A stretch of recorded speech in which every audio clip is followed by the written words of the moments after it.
se lo llamaba, son trastornos afectivos. Voy a hablarles específicamente de la depresión, juntamente con el trastorno bipolar.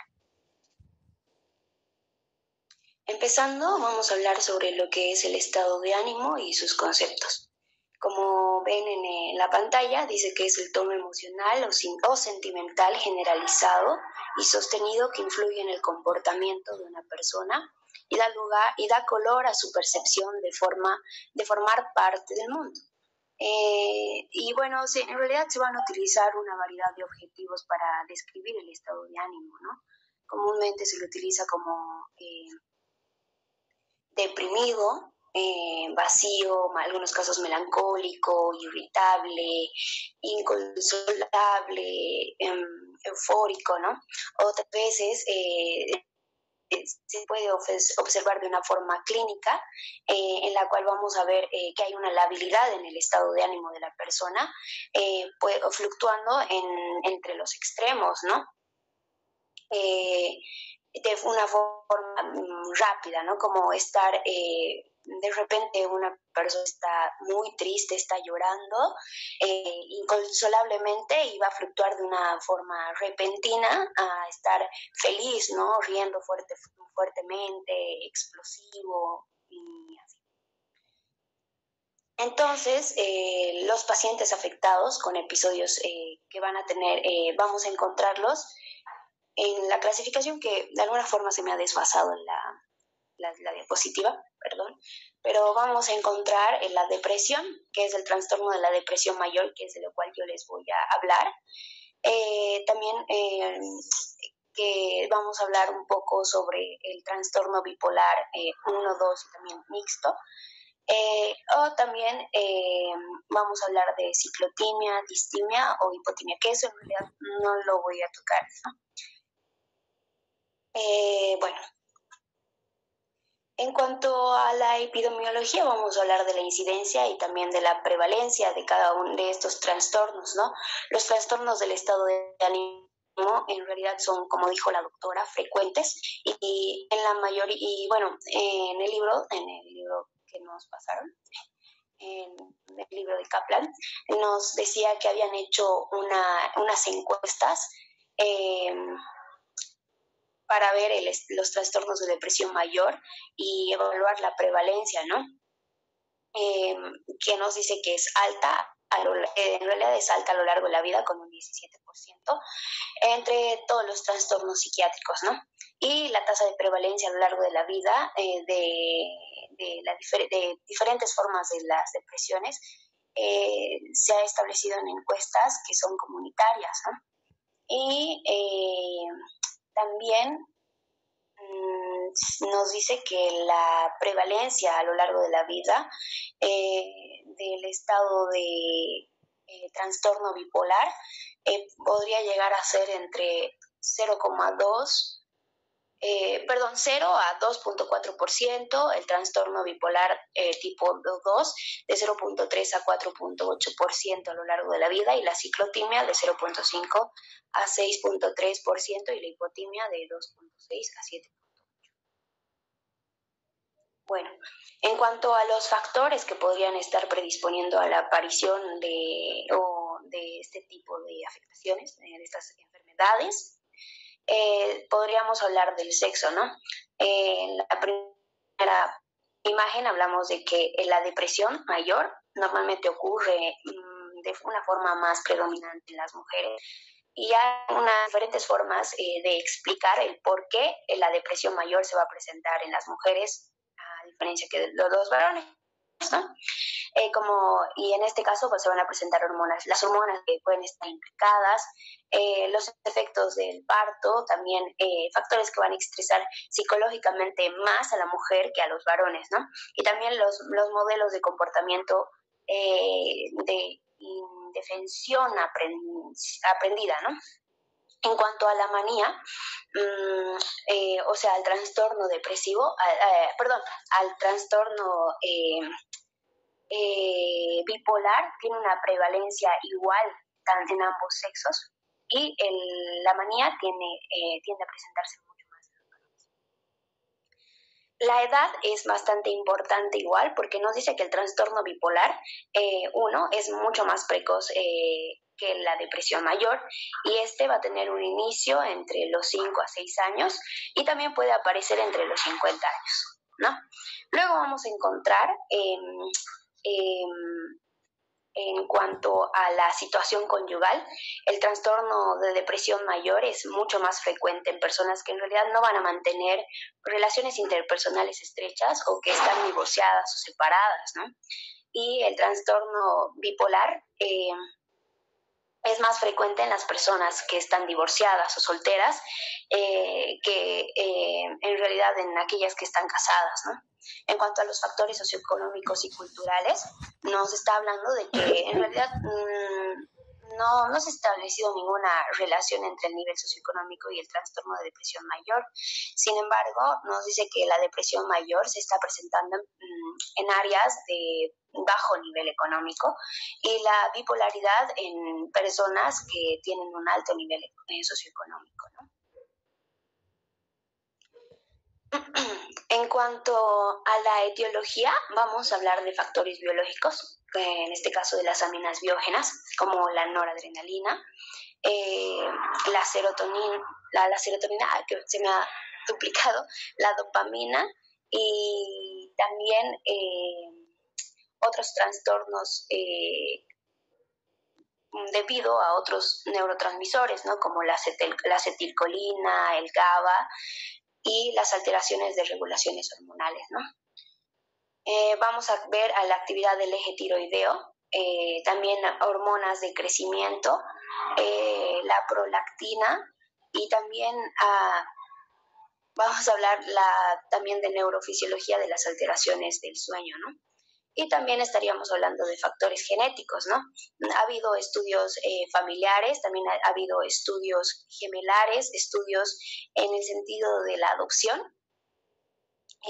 por la separación, ¿no?, de los factores genéticos y también la genética misma, ¿no? En cuanto a los factores psicosociales, en realidad estamos hablando de las situaciones vitales y el estrés ambiental que se presenta en cada una de las personas. Ha habido una observación clínica que ha señalado que lo más frecuente que ocurre es que las situaciones vitales pueden llegar a estresar, ¿no? En realidad son estas las que van a generar un estrés, ¿no?, en las personas. Y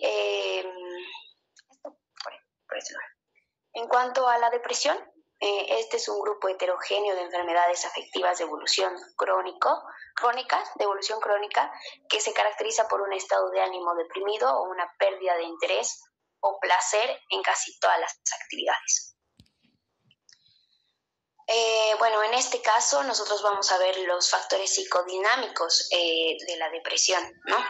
En este caso nos habla que ha habido un conocimiento psicodinámico de la depresión que ha estado definido por Sigmund Freud y también por Carl Abraham. Esta nos dice que el trastorno hay un trastorno de relación entre la madre e hijo durante la fase oral, que serían los primeros 10 a 18 meses de vida, ¿no? Que van de alguna forma, en esa etapa de la infancia, va a predisponer a la vulnerabilidad frente a una depresión que se va a presentar a futuro, ¿no? Entonces, como número 2, vemos que la depresión puede estar vinculada a la pérdida real de un objetivo, ya sea la pérdida imaginaria o también a la pérdida real de objetos, ¿no? Lo que ocurre posterior a eso es la introyección de los objetos perdidos, que llegaría a ser un mecanismo de defensa que básicamente nos hace luchar a nosotros contra el malestar relacionado con la pérdida que nosotros hemos tenido acerca de este objeto, ¿no? Y por último, como el objeto perdido se va a contemplar con una mezcla de amor-odio, los sentimientos de enfado se van a dirigir hacia el interior de nosotros mismos, o sea, hacia el yo, ¿no? Y luego tenemos otras perspectivas de la depresión, ¿no?, que estamos hablando de la teoría cognitiva. Esto Eh, la depresión nos dice que es el resultado de distorsiones cognitivas presentes en personas que de por sí ya son susceptibles, ¿no?, a la depresión con los factores que les había presentado anteriormente. Estas distorsiones básicamente se llaman representaciones depresógenas, ¿no? Como acá les estoy presentando, distorsiones depresógenas.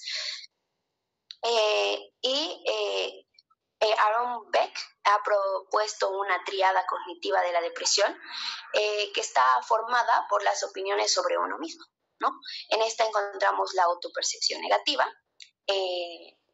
también sobre el entorno, que sería la tendencia a experimentar el mundo como hostil o exigente, ¿no?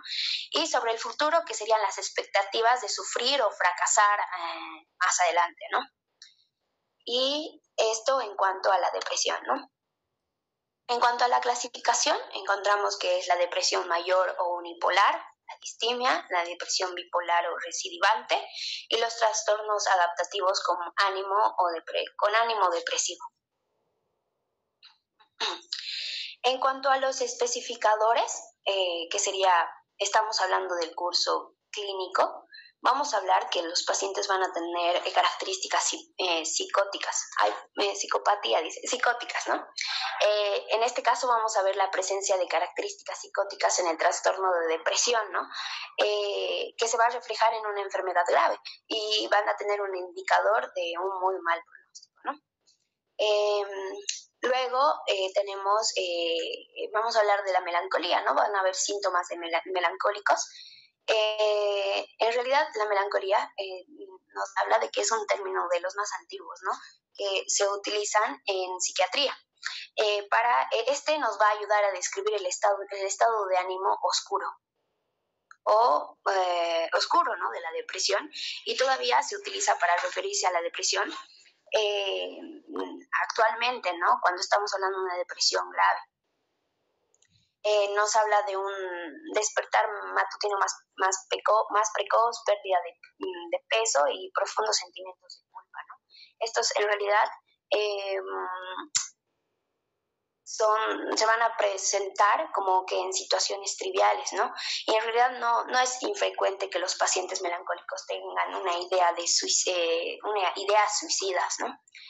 La melancolía es importante que mencionemos que esta se va a asociar, ¿no?, a los cambios en el sistema nervioso central y a funciones endocrinas importantes.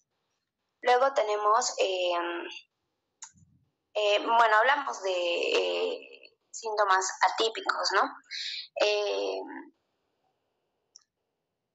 En este caso, nosotros estamos hablando de respuestas, ¿no?, de datos obtenidos que tenemos a través de los pacientes y también a lo largo de las investigaciones, en la cual nosotros vemos características que son específicas, predecibles, ¿no?, como sobrealimentación e hipersomnia.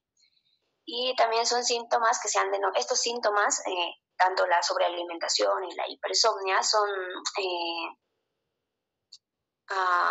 síntomas que se los llama vegetativos inversos. Y el patrón de los síntomas se ha denominado disforia histeroide. Luego vamos a hablar de los síntomas catatónicos. Esta se puede presentar en varios trastornos mentales. Sobre todo cuando hablamos de la catatonía nos vamos a referir o vamos a verlo muy comúnmente en los pacientes que tienen esquizofrenia, ¿no? Y también en los trastornos de ánimo, que es de lo cual yo les estoy hablando en esta exposición. Estos nos pueden dar de alguna forma un significado tanto de pronóstico como terapéutico. Y cuando hablamos de catatonía, vemos un paciente que tiene estupor, retraimiento extremo, el paciente está negativo y también hay un retraso psicomotor, ¿no? También hablamos del inicio en el periparto, que en realidad los trastornos mentales del parto son más frecuentes, ¿no? Y también tenemos el que es un patrón estacional, ¿no? Estos tienen un patrón estacional de sus trastornos de estado de ánimo y tienden a experimentar episodios depresivos durante una estación en particular con mayor frecuencia. Esta se las va a presentar en el invierno. En cuanto a los síntomas o episodios depresivos, estamos hablando de pensamientos suicidas, también cambios en el sueño, dificultad para la concentración, cambio de peso, fatiga, falta de interés, ánimo deprimido, culpa y minusvalía y también falta de energía, ¿no? En cuanto a los episodios depresivos, estamos hablando de un estado de ánimo que nos habla de la pérdida del interés o del placer, que son los síntomas claves, ¿no? Y los pacientes pueden decir que en realidad están tristes, no tienen esperanza y se encuentran como que nada vale la pena, ¿no? O sea, no tienen interés por absolutamente nada. Eso en cuanto al cuadro, ¿no? También vamos a hablar de la depresión en niños y adolescentes y también la depresión en personas adultas mayores, ¿no? La depresión en niños en realidad se está presentando como la fobia escolar y un apego excesivo a los padres y pueden ser síntomas de depresión, estos pueden ser los síntomas de depresión en los niños, ¿no?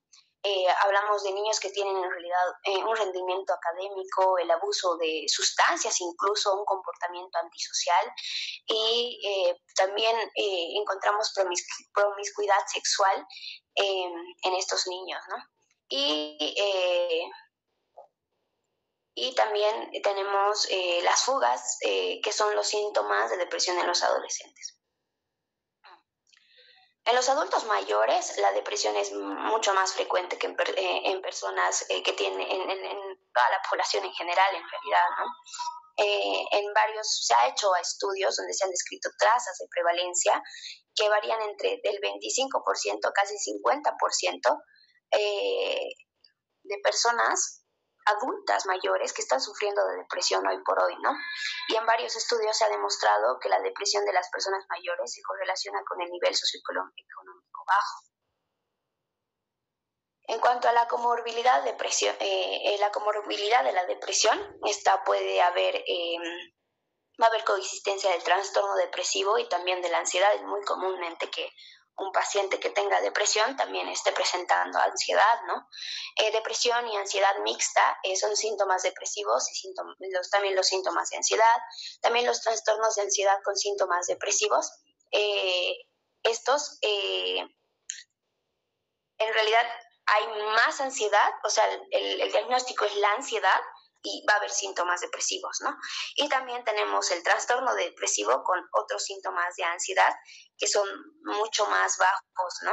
O sea, puede haber un paciente que tenga trastorno depresivo y trastorno de ansiedad como tal, diagnosticado de esa forma. Pero también pueden haber pacientes que tengan leves síntomas de depresión y también síntomas de ansiedad que son bajos. Pero también podemos encontrar a pacientes que tienen ya diagnosticado el trastorno de la ansiedad, pero con leves síntomas de depresión, o viceversa esto, ¿no?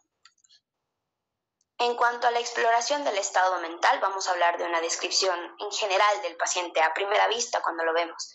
Va a haber un retraso psicomotor generalizado, que este sería el síntoma más frecuente de la depresión, ¿no? Va a haber agitación psicomotora y también esto, sobre todo, como vemos en la foto, en pacientes que son mayores, ¿no? Como vemos en la foto, en la parte izquierda, es comúnmente que veamos a pacientes que se retuercen, ¿no? los brazos, se tiran de los cabellos, que son los síntomas más frecuentes de la agitación, ¿no? Están incómodos, están un poco, a veces, o sea, no hay forma de la que nosotros podamos observar a un paciente que no esté en este estado de depresión. Y luego también tenemos esta postura que es encorvada, no tiene movimientos que son espontáneos, la mirada la encontramos abatida o una mirada que no es directa, ¿no? O sea, tú lo miras y la mirada no es directa hacia ti, ¿no? Y los pacientes deprimidos muestran síntomas inespecíficos de retraso psicomotor que pueden aparecer idénticos a los pacientes que tienen esquizofrenia, ¿no? Esquizofrenia catatónica, perdón. También vamos a hablar, antes en el estado de ánimo, afecto y sentimientos, nosotros vamos a ver que la depresión es un síntoma clave, ¿no? Pero la mitad de los casos niegan tener sentimientos depresivos y en realidad no parece que estén particularmente deprimidos porque suelen ocultarlo demasiado, ¿no? Los que normalmente ayudan a que el paciente deprimido lo ayuda, ¿no? A poder llevarlo a la consulta, en realidad son los familiares, ¿no? Ellos le ayudan a recibir el tratamiento, ¿no? ¿Por qué? Porque ven que el familiar tiene un aislamiento social y también una disminución en general de toda la actividad que tiene el familiar. En cuanto al habla, muchos pacientes deprimidos disminuyen la velocidad en la que ellos hablan. Responden preguntas de forma como cortante, de forma como monosílaba, ¿no? Como que sí, no, bien, así.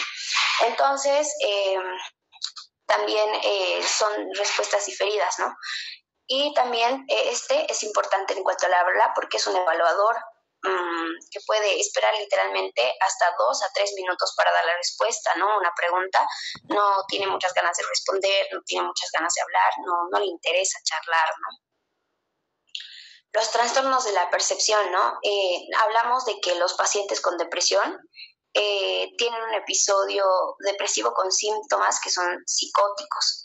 En este caso estamos hablando de depresión psicótica. También tenemos los pensamientos. Los pensamientos deprimidos, los pacientes que están deprimidos tienen opiniones negativas del mundo en general y en realidad de sí mismos. El contenido de sus pensamientos a menudo no son delirantes sobre pérdidas, ni culpas, ni suicidios, ni muertes, ¿no? Y en la bibliografía de Kaplan nos dice que el 10% de todos los pacientes deprimidos tienen síntomas importantes de un trastorno del pensamiento, ¿no?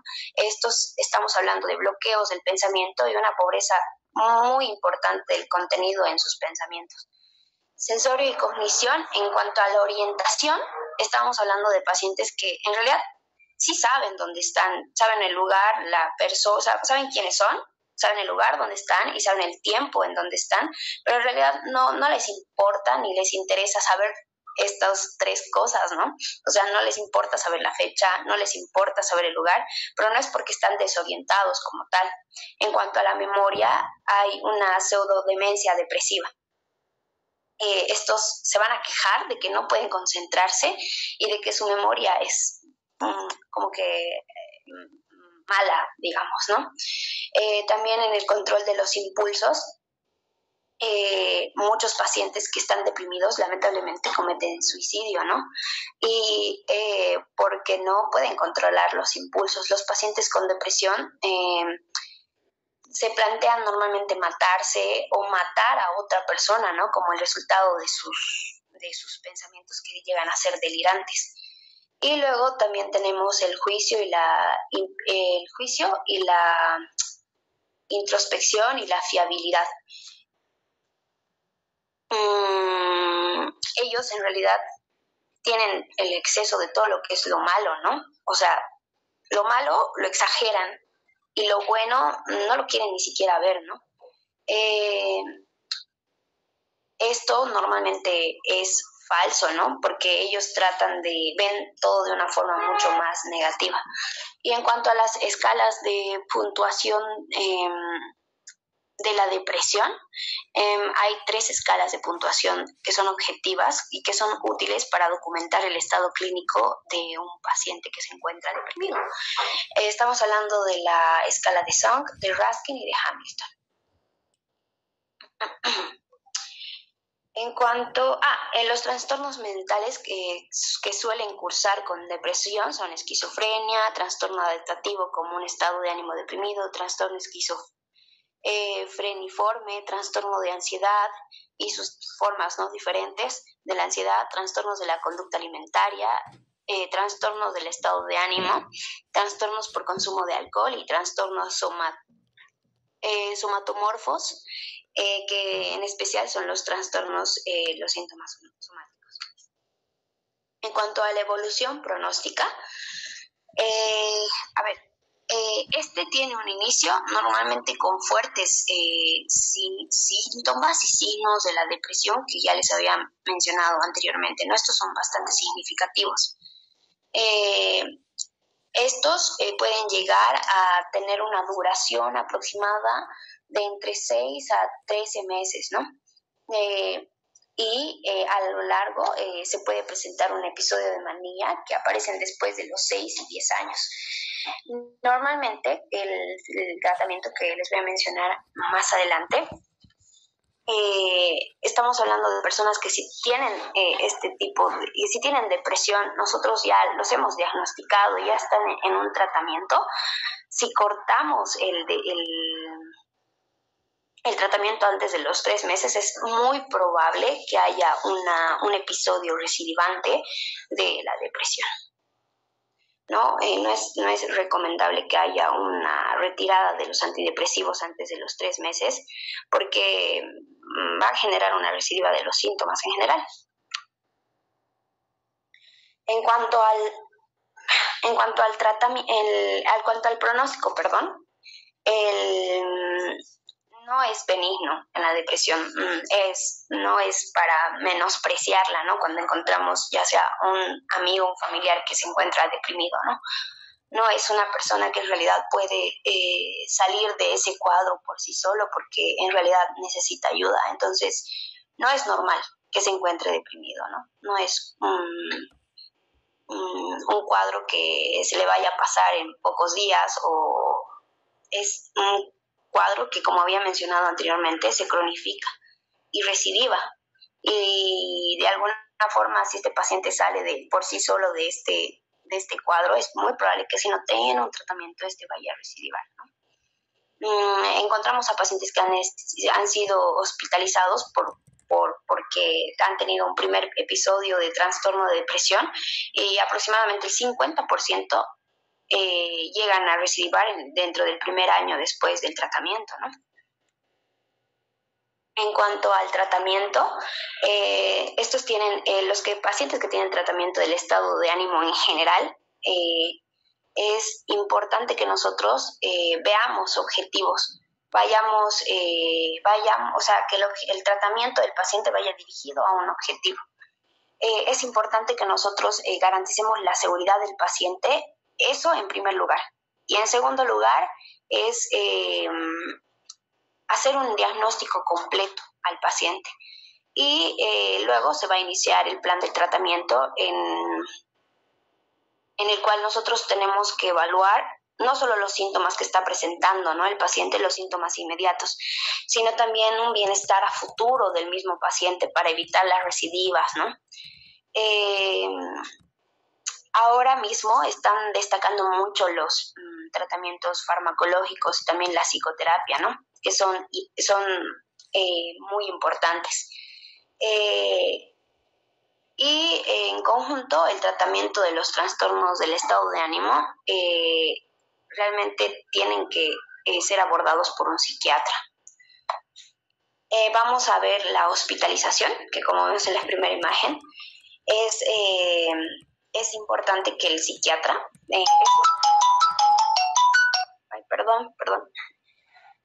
la depresión es la primera decisión que va a tomar el psiquiatra, ya sea, y en realidad es una de las decisiones más críticas, ¿no?, que debe tomar el personal de salud, ya sea si el paciente está apto para ser internado o no.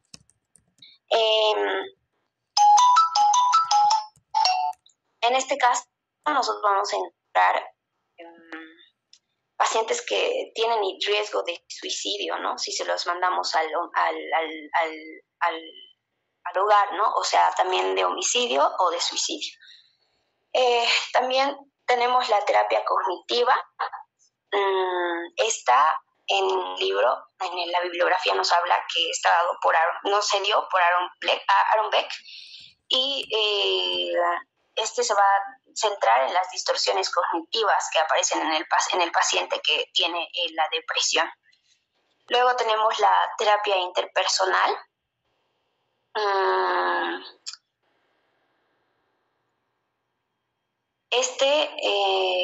Se va a basar en dos suposiciones.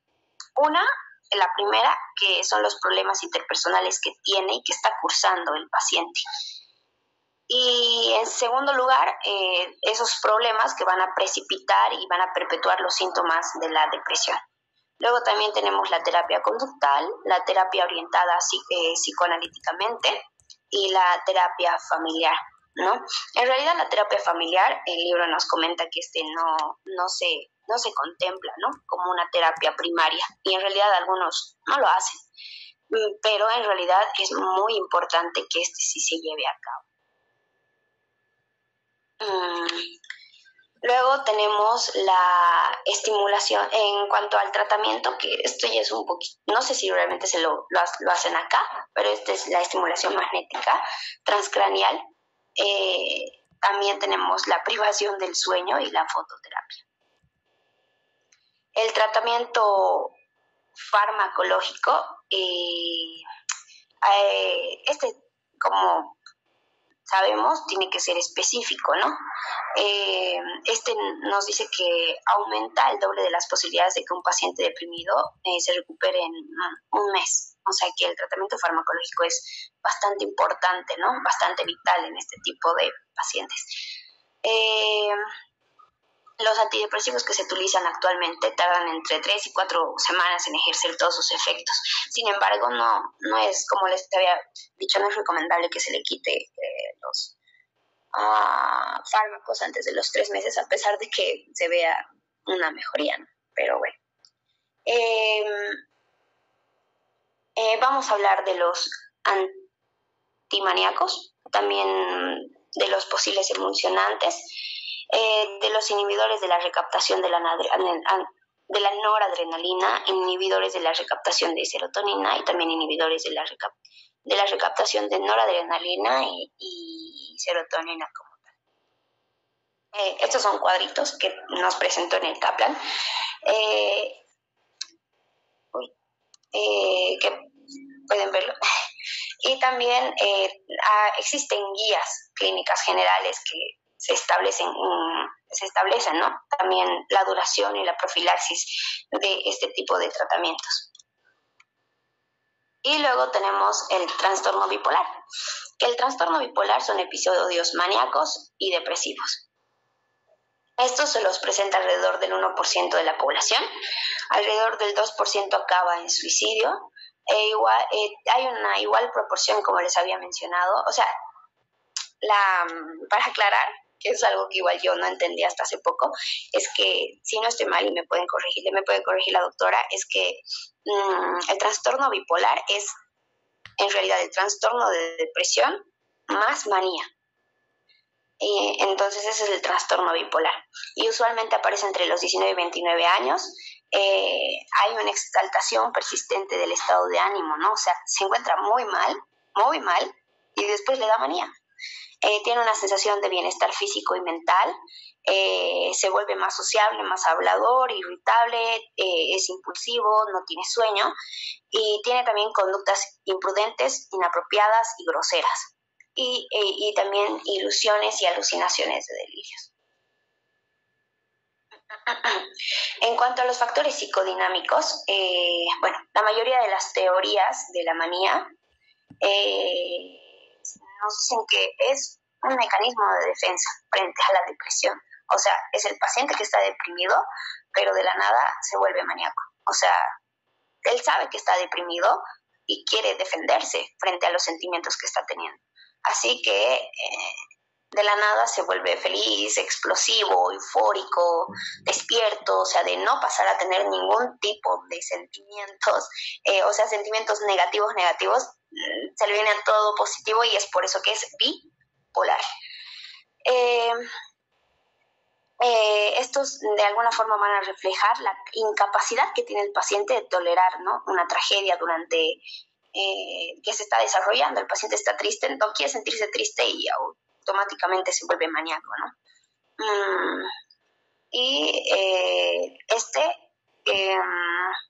puede ser también la consecuencia de un super yo tiránico que en realidad no aguanta la autocrítica misma y de él mismo y quiere reemplazarlo por una autosatisfacción, o sea, quiere estar bien.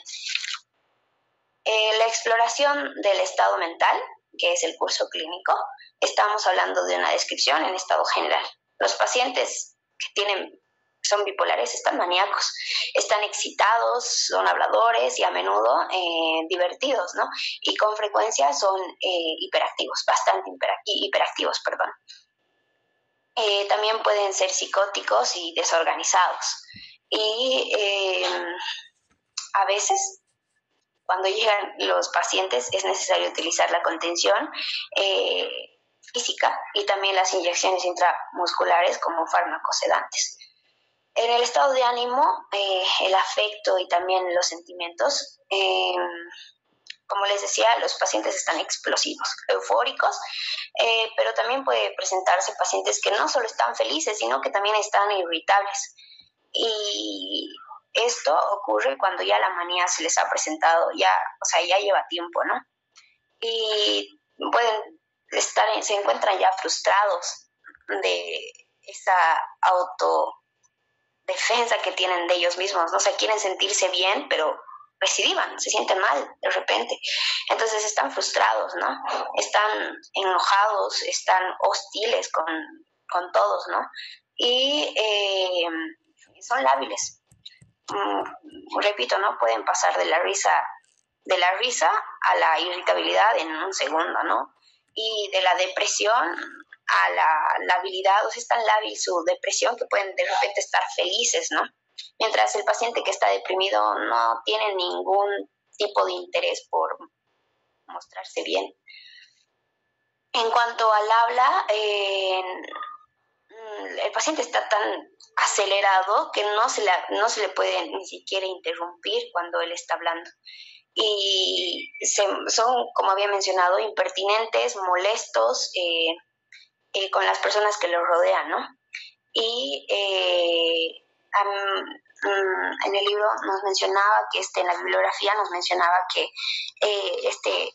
a diferencia de las personas que son depresivas, que no quieren hablar, estas personas solo quieren hablar, interrumpen, no dejan comentarios, hacen comentarios que son sin sentidos. Y eso en cuanto al habla, ¿no? Los trastornos de la percepción van a presentar delirios. Son incongruentes con el estado de ánimo en el que se están presentando, ¿no?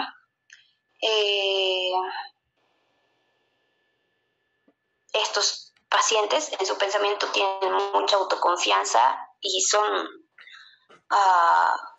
como se engrandecen a ellos mismos, ¿no? Pero se distraen con facilidad, o sea, y en cuanto a su pensamiento cognitivo, se caracteriza por el flujo de ideas incontrolados y acelerados. Y recordemos que los pacientes que están deprimidos, habíamos hablado de que sus pensamientos eran vacíos, o sea, no querían ni pensar, no les interesaba hacerlo. También tienen su control de impulso. No pueden porque en realidad son agresivos y se muestran hasta amenazantes con el tipo de personalidad que están mostrando, ¿no?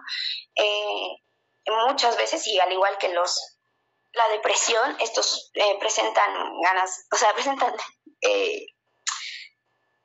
ideas de suicidio, ¿no? Y también homicidio. Y no se conoce en realidad la cantidad ni la incidencia de este tipo de acciones, pero sí se sabe que hay suicidio y homicidio en estos tipos de pacientes.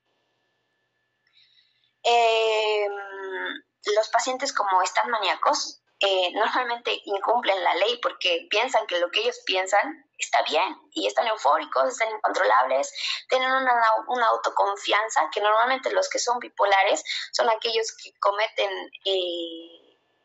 irrumpen la ley, ¿no? Porque en su mente, en realidad, ellos creen que está bien lo que están haciendo.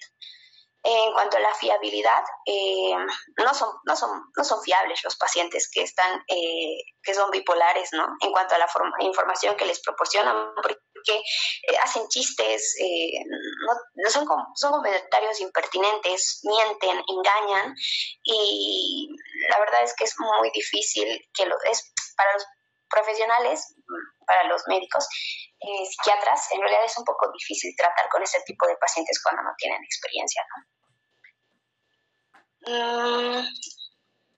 Y acá, otra vez, ¿no? Los signos y síntomas de la manía en realidad, son los mismos que de la depresión, pero más manía, porque por momentos están depresivos, pero después están eufóricos, incontrolables, energéticos, tienen una autoestima exaltada, se irritan de forma extrema, tienen pensamientos en cascada, no pueden concentrarse, que es similar a los pacientes que están deprimidos, disminución de la necesidad de dormir, tienen un juicio pobre porque creen que todo el tiempo tienen la razón, creencias no relativas en la habilidad y el poder, gastos y compras excesivas e innecesarias porque están eufóricos, hiperactividad sexual, y también aumenta la actividad intencionada, ya sea en el trabajo, en los estudios o socialmente.